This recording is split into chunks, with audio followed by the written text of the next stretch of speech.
Good morning, you boring lot. Quite a lot to talk about today, actually, considering that yesterday was such a busy stream.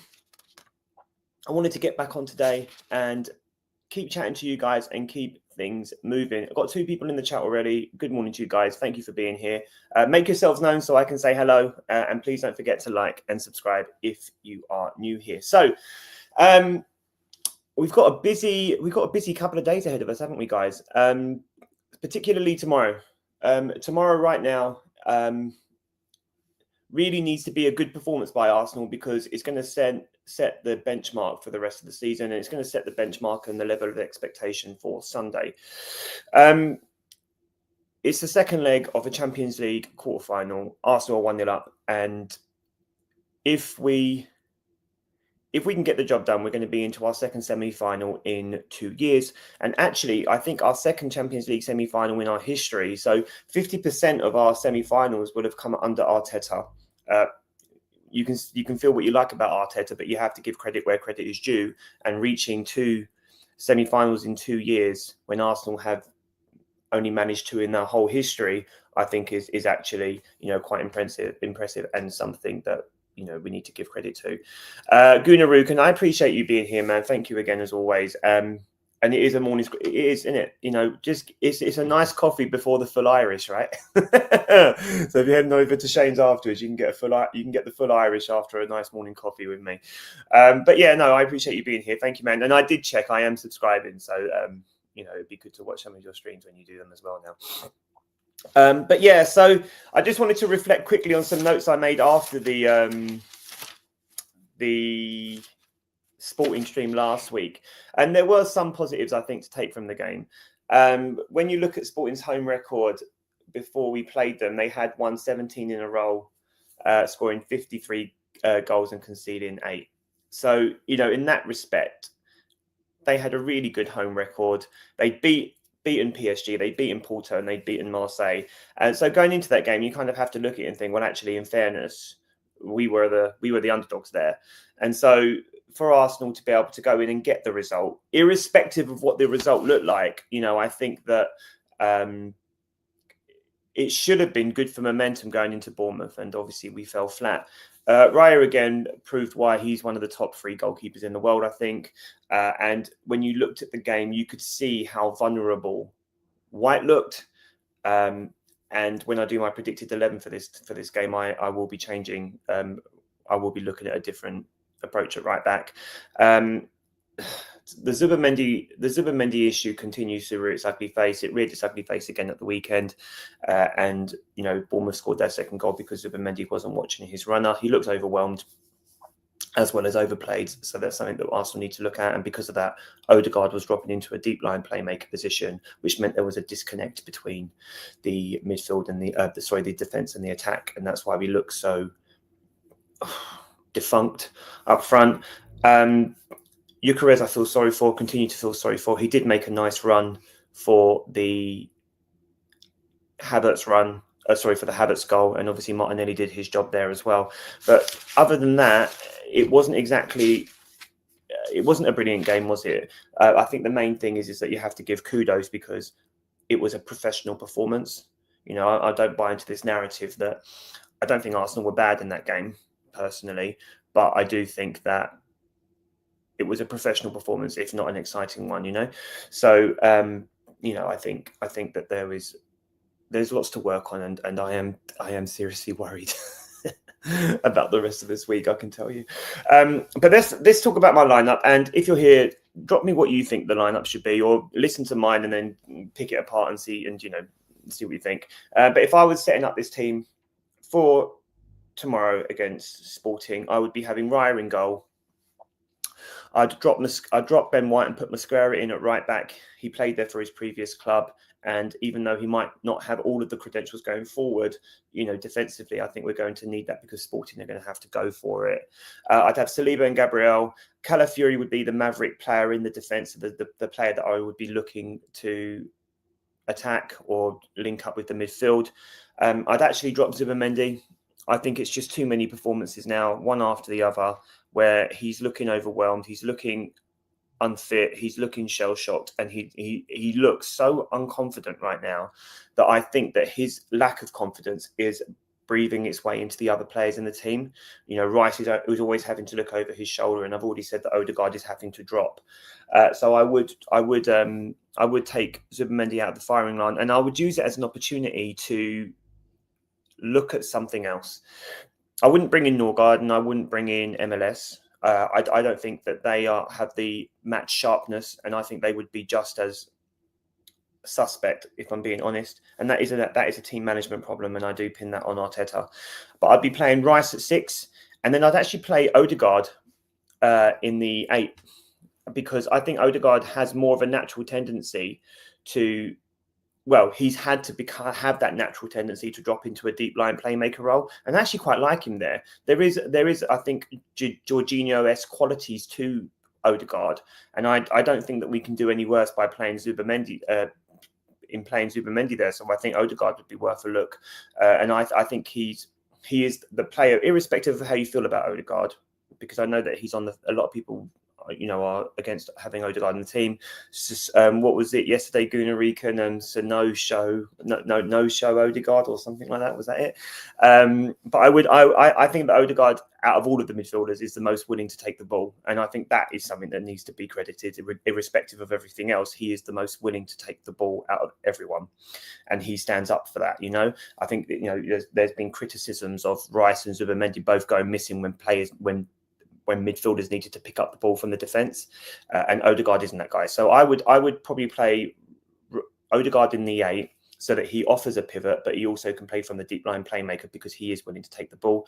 And then I'd play Eze in the 10. And I know, I appreciate that, you know, that these players might not be match fit. I have tried to go on assumptions based on what Saturday looked like. So I think I'd go Odegaard and Eze, if Odegaard is available. And then, unfortunately, at the moment, the front three kind of picks itself, doesn't it? So I'd be looking. I'd probably have Noni in the right. I'd play Martinelli on the left, because Martinelli seems to be our Champions League jack in the box this year.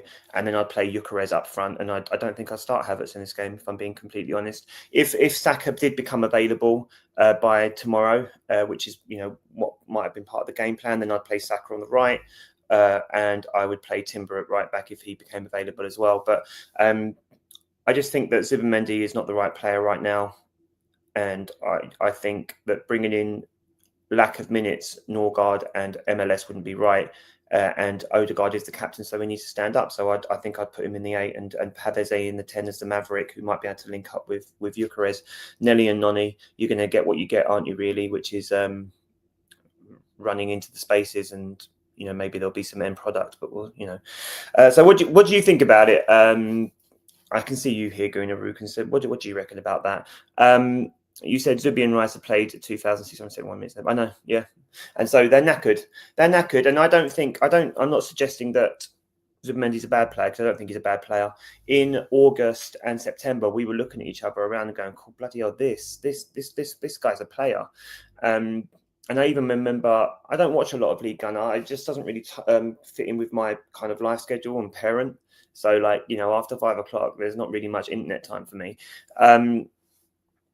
But I remember watching, I think someone had shared it on X or something, and he was talking about the player that, this is years ago, the player that Arsenal should be looking to buy to fill the hole in the middle would be Zubimendi.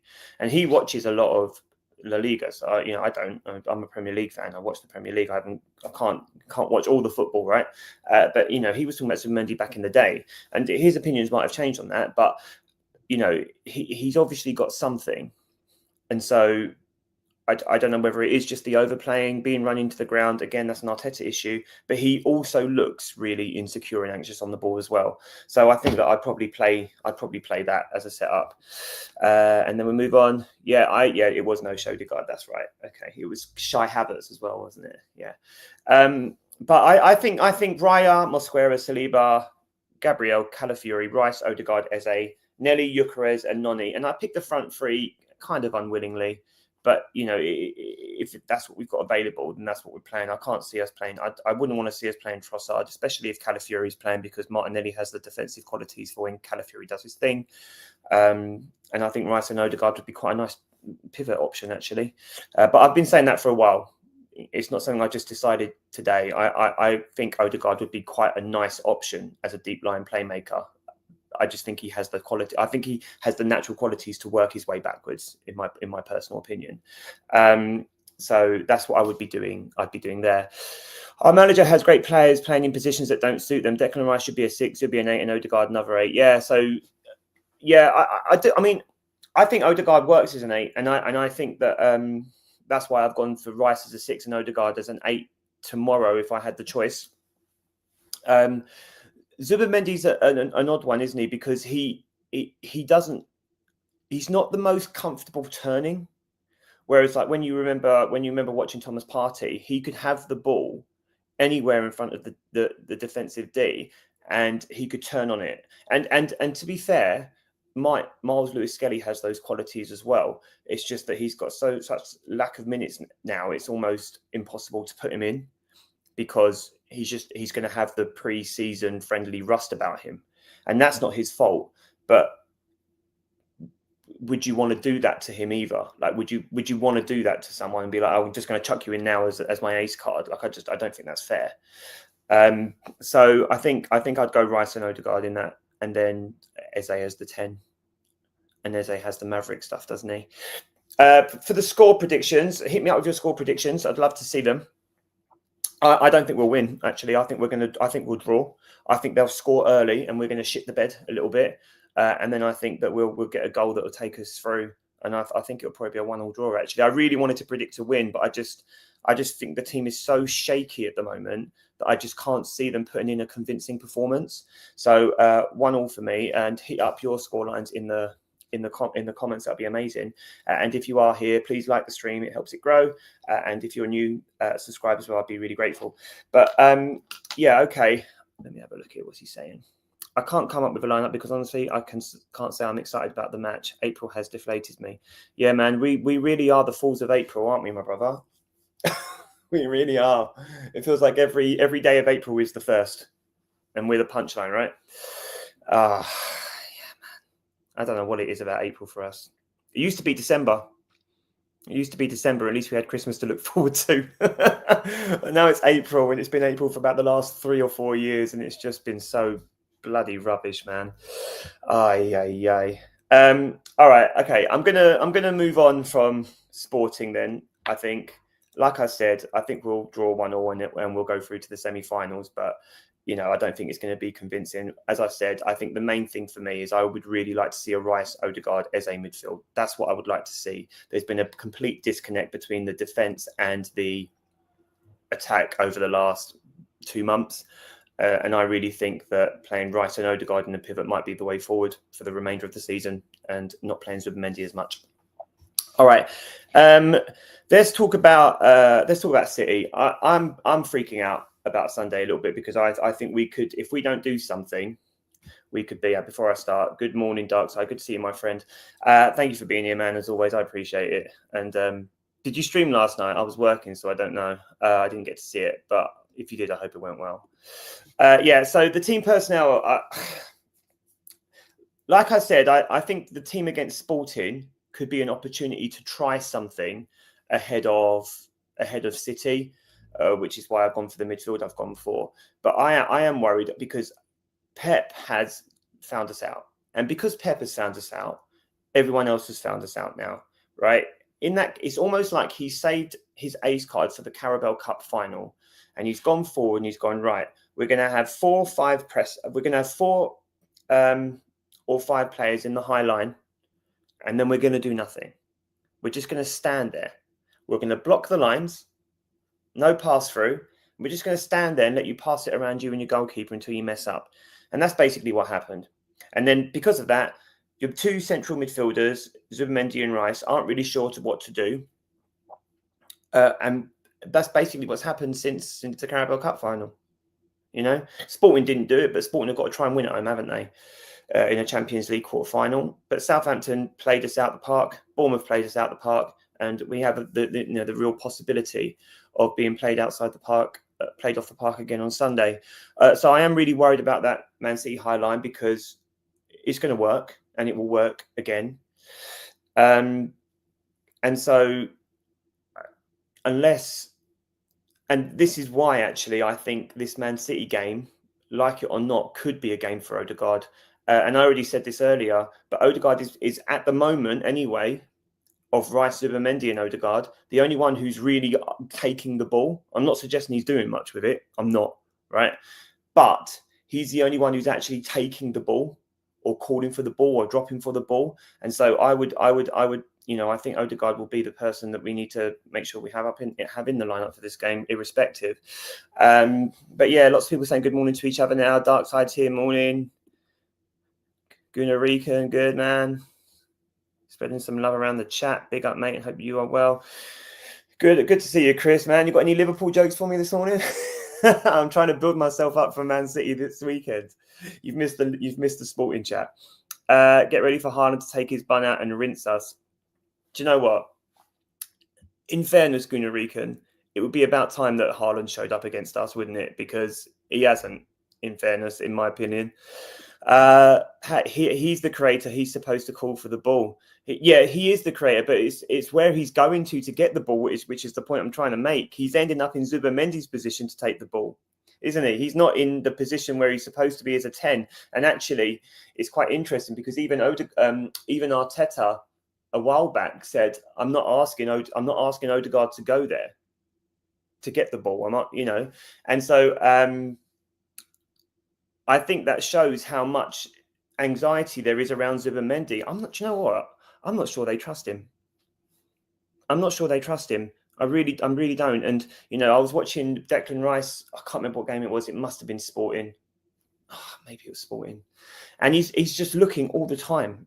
And I know he's quite a good scouter of the ball anyway, but he's just looking all the time at where Zubimendi is, and he's having to drop. And that's and I genuinely think Zubimendi's lack of form, lack of confidence has affected Rice's form, right? But I also think that Odegaard has become an unwilling deep line playmaker. I think he's shown some credentials there, but he's had to really drop into that position.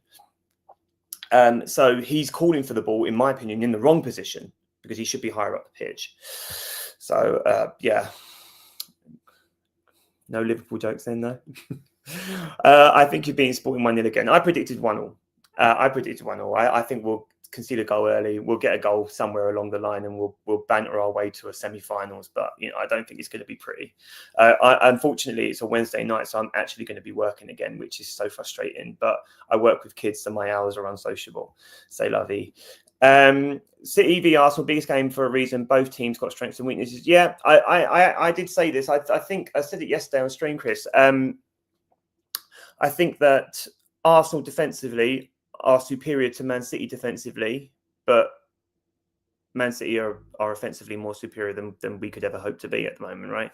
So I do think that it's going to be a little bit of chess to begin with, but I think if Pep pulls up with that high line, we're buggered. Because Arteta hasn't worked out what to do with it yet. And he's demonstrated that, because he didn't know what to do with it against Southampton. He didn't know what to do with it against Bournemouth. So unless he's in there doing his maths equations and doing some pi for me, I don't know. I don't know how I don't see how anything can change. So unless he does something, we're going to lose that game. Odegaard is a bum. He ain't been good since 23-24. Bingham, Zubi ain't good as Partey, and Rice is doing everything. Yeah, he is.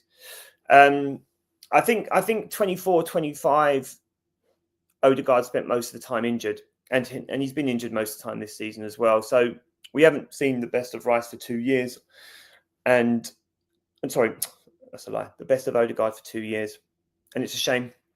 Because 23-24 Odegaard was great. I think his assist numbers were incredible, and he was not missing those chances like he did against. Was it Sporting last week where he had one on the corner of the box, and the type of things that he was finishing 2 years ago. But he's not awful. I wouldn't call him a bum. I just don't think he's playing his natural game, and I think part of that is that because he's having to drop into Zubimendi's position because Zubimendi isn't doing his job. And I also think part of it is the tactics. He's been running to the ground, hasn't he? So you won't miss much, bro. It would probably make you fall asleep on the job. I do like a little bit of ASMR, mate. I can't lie. But yeah, no, man. I work in gymnastics, man, so I can't be falling asleep while I'm spotting kids doing their flips. I don't think my insurance covers naps. But yeah, you know what would help him? Hit me. A new manager. I know. Yeah, well, I said this just down the stream, to be fair, mate. Like, and I've been quite consistent in this. I think the only time I said that I would keep him was on my first ever stream, and that was with Darkside. I did a stream with Darkside. He had me on. But you know, what's the point in having an opinion unless you can change it? And I have changed my opinion. I think that if he doesn't get the Premier League over the line, then I think that's a sackable offence. I think that's reasonable. And then if he does get the Premier League over the line, I think it's hard to sack him. So you keep him till, you know, his contract runs out in 2027, but I wouldn't be renewing his contract unless the football massively changes. And, you know, there is a part of me that would like to believe that part of the reason that he's playing this horrible football is because he's just desperately trying to get the Premier League over the line. However, the problem with that is that now he's been found out because Pep found him out. People are adapting the game, and Arsenal could really struggle to win games for the remainder of the season now. So he's got to do something. He's got to show that he's got to show an aptitude for some tactics, because the tactic that he had doesn't work anymore. He's got defensively minded coaches around him, and Carlos Cuesta's gone, and we haven't got an attack minded coach back in to help with unlocking the forward players. And you know, that's been an obvious problem this year for us. I don't hate Arteta, but I'm just tired of the guy. Yeah, and that's fine. I think that's fair. And I don't think, but this is what I mean about new voices. You can say a new manager's voice, and that's fair.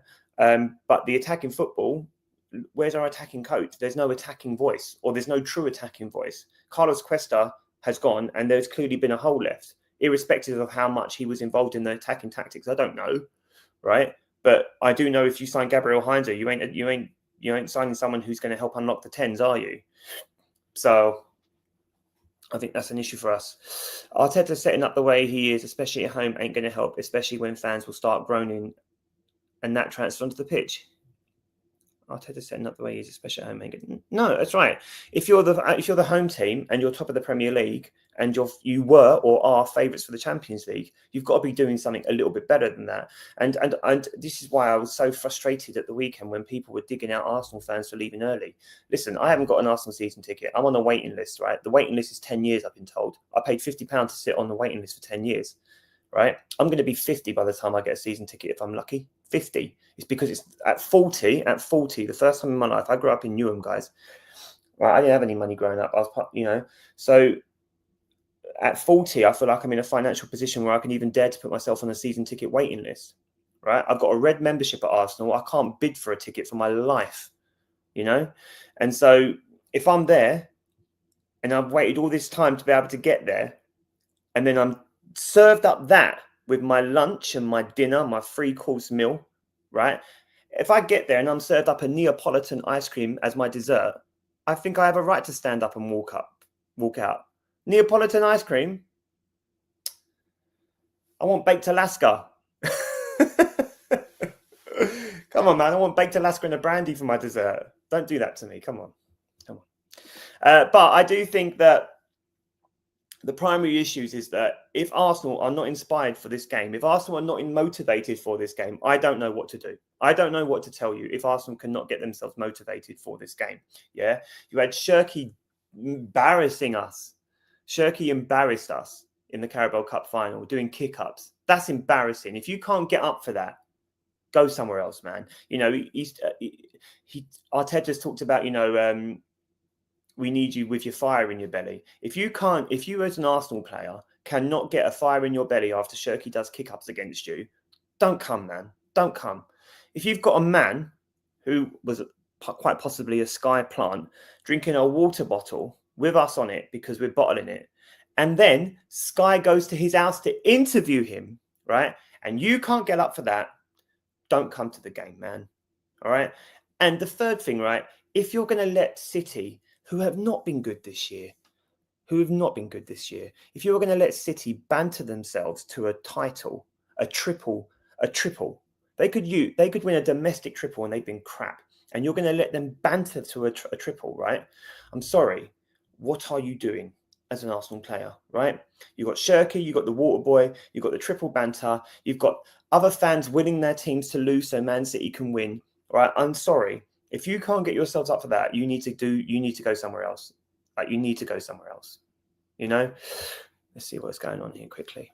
Gunarukan, big up, man. Thanks for being here as always. I've been on the season ticket and waiting list since 2007. I'm still 28k away.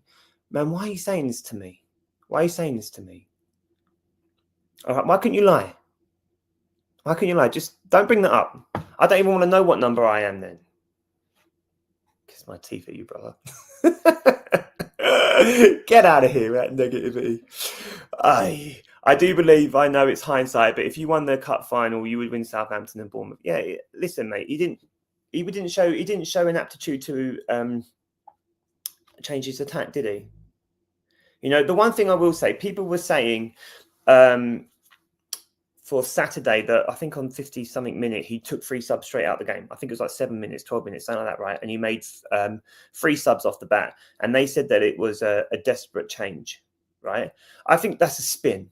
Personally, I think that's a spin, right? I don't think it was a desperate change. I think Arteta was frustrated with the players, right? Because I don't just think this is an Arteta. This isn't like this is all Arteta's fault. The fitness of the players, absolutely. He's overplayed them. But I don't believe it's just that he subbed them because he was desperate. I think he subbed them because they weren't doing what they've been told to do. And he was like, right, I've had enough, you're off. And so I don't mind that. They weren't doing the job, get off the pitch, right? So if he'd shown that aptitude against Man City, brought Dalman on, roll your cards, man. You're going to lose a cup final, you know? And so at least he did something. Right, at least he did something on Saturday in that respect. He didn't win the game; should have won the game still. That doesn't change anything. Don't forget your dinner for Sunday. Mate, listen, Chris. I've already said, mate. If I'm going, I want a baked Alaska. Right, I want a 3-course meal. All right, I want for a starter. All right, what do I want? What are those little fish things, the circle things called? I want them, right? Really expensive stuff. All right. And then I want filet de mignon and potato dauphinoise. And then I want baked Alaska for dessert. That's what I want. All right. 3-course meal. Get it sorted. All right. When Arteta says don't forget your lunch, he was actually right. You needed your lunch after watching Bournemouth performance. I needed more than food, mate. I'm so glad I was working. He told us to bring our shin pads, boots, lunch and dinner. What else are you going to ask us to bring? The couch, the bathtub, what? How about a revolver? All right, things don't go well. Oh, phones. No more phones, man. We don't need people getting videos of us in our times of hardship. We don't need that, man. But actually, I'm going to move away from City. There's 2 more things I wanted to talk about today, and the first one will be quite interesting because I think it'll be topical. I think people will have different opinions on this. But for Arsenal fans, Chris, you can jump in. And do you know what, mate? You could even jump in with some Liverpool options if you want for your own team, because I know that Liverpool are going through a bit of a patch as well. But Arsenal fans, if you could have one player from our past who could solve so many of our problems right now. I don't want obvious ones, right? You know, I don't want like Thierry Henry or Vieira or, I don't know, Ozil, right? Don't go obvious, right? But like, if you could have a player who would go into the team right now and all of a sudden Arsenal just so much better, who would you be having in your team? All right. I can see that Gunarukan is straight. And to be fair, mate, he was actually the first name on my list. I'm not even going to lie. I had Alexis Sanchez for the left wing straight up, man. Get him on the left wing, man. Get that Maverick on the left wing, and then you can do what you want with the rest of the team because it wouldn't matter, would it? I would have had Alexis Sanchez as my first choice. But I also think that there might be looking at Arsenal's team from the past, potentially better options than Alexis Sanchez as well. So I did have Alexis Sanchez as my first choice, but I also thought you could bring in a pyramid. Try and link two names now. You could link in Pires there on the left wing, would be lovely. Overmars. Oh, can you imagine Overmars just cutting in? Would be lovely. Not on my watch, mate. Not on my watch. Get out of here. And do you know what? Even going far back as someone as my dad used to love, and I never watched this guy play because it's well before my time, right? But I've watched enough highlight reels on YouTube. It would be lovely to see a. Can you imagine Brady in this team? Can you imagine Brady in this team? So I'd be saying for the left wing, players who can invert as well or can go straight down the, run straight down the touchline. Sanchez, Pires, Overmars, and Brady. But guys, one that I think would change the way Arsenal look in midfield, got to be Gilberto, isn't it? Can you imagine Gilberto sitting in that 6? Gilberto in the 6, Rice in the 8. Different gravy, mate. I purposely haven't gone for Vieira. I purposely haven't gone for Emmanuel Petit. But can you imagine, because they always get the plaudits, and I think Gilberto is so underrated. But can you imagine Gilberto just sitting in that 6? It would be so good. It would be so good, man. Who's going here? Kevin Campbell and the late Rocky Castle. Would you what? So you'd have you'd have Campbell in. Oh, both such good players, man. I can remember when we sold Kevin Campbell, and I went to watch a game after he left, and it was Nottingham Forest, and he scored against us, and I was devastated. I was devastated. But yeah, both of them. Rocky was more of a right-sided player, though, wasn't he? For me, what stuck out to me was having someone on the left that could do something a little bit more. Kevin Campbell through the middle, but I don't think Gyökeres has really done that much wrong. I feel sorry for Gyökeres. For me, I think the left wing and the defense and the midfield have let him down. But I would definitely be having a look at either Sanchez, Pires, Overmars, or Brady, and then even a Gilberto in the 6, I think would be pretty special. Oh my God, what a name! For God's sake, yes. Do you know what? It's funny, yeah, because when he left, people were saying you don't realise how much you're going to miss that guy, and you've got the evidence is there, isn't it? But it's funny because I remember when Arsenal let Flamini go, and then they replaced him about 5 years later with Flamini. Like, that's the type of business Arsenal used to do. They let Flamini go, and then they replaced him with Flamini. Absolute shambles, mate, honestly. You know who I take, though? Tony Adams. Don't listen, mate. You've just given me the perfect segue, my friend, because I was going to talk about Tony Adams next. Tony Adams. So I'm going to move on to Tony Adams then. Keep dropping names in if you've got them. But I can remember, right? So let me just have some coffee.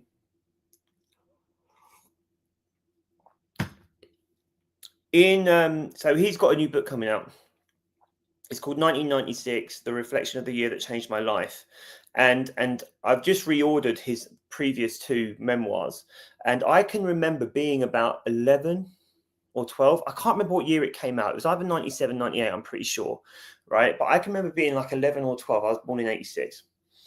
And I got the book Addicted for Christmas. And I couldn't believe it. Like, I was like, because Tony Adams is my hero, right? And I'll talk about that in a minute. But I got Addicted for Christmas. And I remember reading it. And I was just like, and he was already my hero, right? He was already my hero. And I read it and I was like, I felt like I understood him so much better. Right. And it's quite funny because the thing that sticks with me is always the sitting in the pub with I think he'd shit himself and he was drinking a Guinness and he was like, I've got a problem, mate. And I just remember thinking, like, I feel so close to my hero right now. Right. I feel so close to him. Like, I feel like I know him so much better. And Tony Adams is the reason that I love Arsenal. He is. People talk about you, Tony Adams. People talk about you, Ian Wrights and these other players. For me, Tony Adams was everything. When he left, devastated. It was great that we had Sol Campbell, Martin Keown, all these other players. I was devastated. Like, I didn't recover. What did you think about Addicted? Because, like I said, it's probably been 30 years since I read it. right? So I'm gonna read it again. But I've literally just ordered all three of them. So I've got Addicted. I think the second one is called Hooked, and I've just ordered 1996, and it comes out today, right? So if you enjoyed Addicted, Gunnar, can get 1996 and we can set up a reading group and we can read it together, because it would be nice to be able to talk to someone about it, because I'm desperate. I cannot wait to read that book.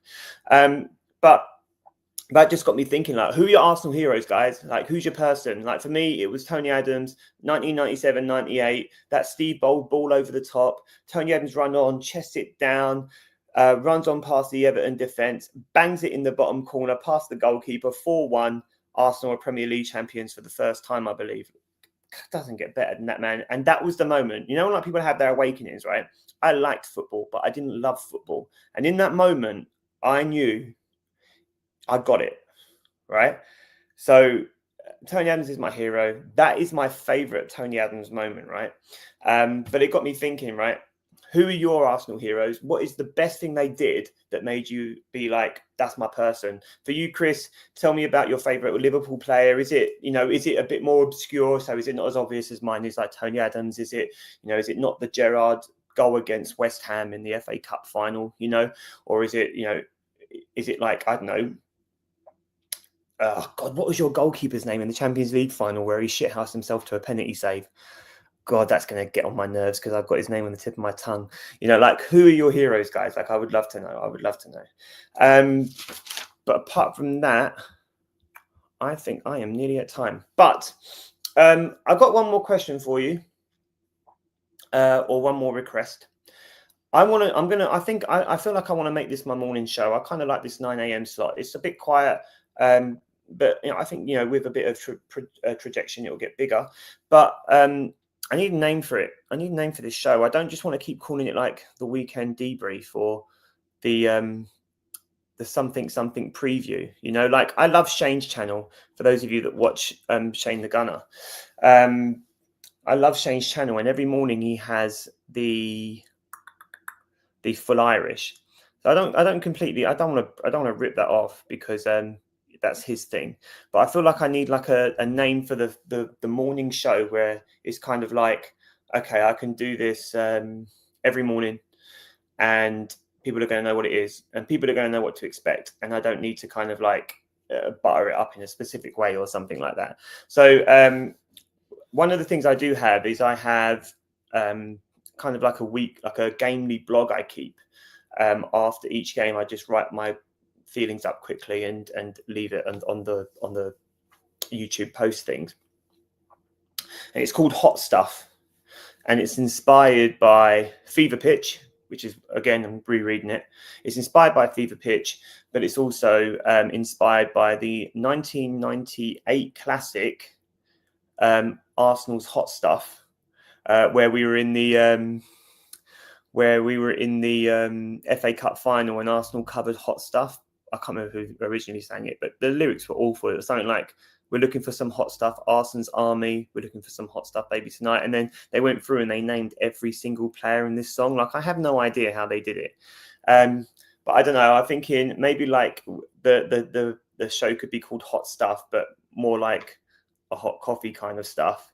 Because I can see we've got Boring Coffee Chat in the comments there. So Boring Coffee Chat. So maybe it could be like a hot stuff kind of thing, where I'm holding a hot cup of Joe for my American friends. And that would be quite fun. So yeah, man, give me some names. If not, I might go with Hot Stuff. I quite like Boring Coffee Chat as well. Hot Stuff is a massive pause. Massive pause. Why is it a pause? I don't get it. Why is it a pause? Why is it a pause? Is that as in a pause and stop? I need to see what this guy's talking about. Or are you pressing pause on my stream? I'm not gonna start dancing, mate. But yeah, I don't know. I need something where I can just have a morning show, and it's like, okay, I know what I'm getting. I'm getting the boring guy. He's talking to me about whatever has come up in the day, and yeah, I'd be really grateful. But yeah, continue to comment. I'm going to end the stream. People will think it's something else with that title. Oh, I see. Yeah, well, maybe I could, wear some more revealing clothes. Might get the people to come by. You know what I'm saying? But this is what I mean. So like Shane calls his the full Irish, so it's not like an obviously Arsenal thing, right? But I thought the play on word for hot coffee with Rob. Hot coffee with Rob. Okay. I don't know who's taking this more seriously. I feel like you guys are here to troll me now. Get out of here. On Addicted, it's a great book. To think he was battling alcoholism while losing the Arsenal. Yeah, mate, listen, it's so good, man. I cannot. And the thing is, right, he was writing that in the moment of being overwhelmed with addiction, right? It was still quite fresh, right? But he's 30 years on now. So like his take is going to be so much more on that year, right? His take on that is going to be, I feel like it's going to be so much more profound. And it's Ridley again, isn't it? It's Ian Ridley, is that his name? It's Ian Ridley who's written it again. So I kind of feel like it's going to be, I really feel like this book could be a special one. I feel like it could be better than Addicted. I haven't read Hooked. I've ordered that as well. But is it Hooked? Or is that Paul Merson's one? Oh, I can't remember. But yeah, I really think it could be better because he's 60 now, old Tony. So I feel like looking back 30 years later, I just feel like that it's going to be so much more special. And he's been clean for 30 years. He's a hero. Separate him from the person, or whether you like him or not as a footballer or anything like that. To be clean for 30 years is inspirational. Like, it's inspirational. It's like such a huge deal. It was Sober. Is that what it's called? It's Sober. That's it. Thank you, Gunarican. Hooked, I think, is Paul Merson's one. Hooked, I think, is Paul Merson's one. I haven't read that either. But I'm going to start with Tony Adams, all of Tony Adams, because he's my favourite. I also got this. Listen, guys, this one's random. I'm a big reader. I don't know if you can see all the books behind me. I have a lit degree and I used to be an English teacher. So I love reading. But my brother was out the other day and look what he brought home for me. The Arsenal Stadium Mystery. It was like written donkeys ago. Like literally donkeys ago. And there's even a film version of it. So I'll let you know how that goes for the Arsenal Book Club. But yeah. Rob's tea. And tea has that double sort of take, doesn't it? Because tea can be like gossip as well, right? Diminishing me to just some gossiper. Is that what it is? Oh, I don't know. I need to think about it, man. I was really hyped for hot stuff, and now you've made me really cool on it. And now I'm not so sure. Hot coffee with Rob. I'll be sitting here in a fishnet vest, shall I? Fishnet vest, love it. All right, okay, guys. Mate, if I missed anything, by the way, is there anything happening right now that is debatable? Re Arsenal, ChatGPT. Yeah, maybe I will give ChatGPT a go on that and get myself a name. But I can see there's 3 of you in the chat. I think I had the top of 4 again, which is the most I've ever had on a thing. So I'm grateful to you guys. Thank you for that. If you are new here, please subscribe. Chris, Gunarukan, and Darkside, I know you were here as well. I'm very grateful to you guys. Thank you so much, because it would be a bit awkward if I was just talking to myself. And yeah, I think I'm going to wrap there. Oh man, would have been great to have you on. Thanks for dropping by though, and dropping in a comment as well. And just please like it as always. But yeah, so Blade, while you're here, mate, I am looking at doing streams around about 9 o'clock every day.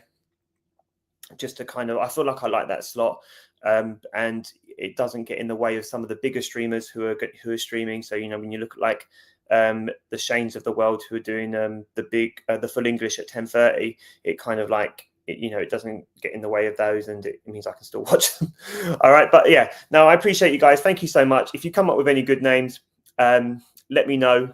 If not, it might have to be hot stuff, because I'm definitely not doing hot coffee with Rob. All right. But guys, thank you so much. You take care.